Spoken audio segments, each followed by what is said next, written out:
And the war of words continuing tonight over a grocery tax cut proposal between Republican candidate for governor Kristi Noem and Democratic challenger Jamie Smith.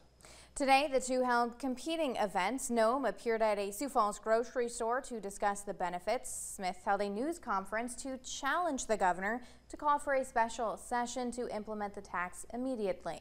State House reporter Austin Goss says the issue will continue to be a central issue up until Election Day. The people's priorities should always come before politics. And there is no more important priority than making sure the citizens of our state have enough to eat. As your governor, I pledge to focus on South Dakota, the people, and those that live here. Jamie Smith says that Governor Kristi Noem is playing politics with the grocery tax cut. That comes after Noem dismissed calls by the Democratic candidate for her to call for a special session to cut the tax. Noem says there likely isn't enough support to enact the cut immediately. The legislators, support this. It's a wonderful thing. I want to make sure that it passes, though.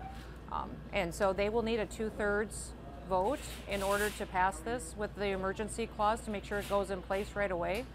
I'm not convinced we have those votes yet. Noem changed course on the issue last month after opposing the tax cut during the last legislative session. Since then, Noem's campaign has been running ads promoting her support for the measure.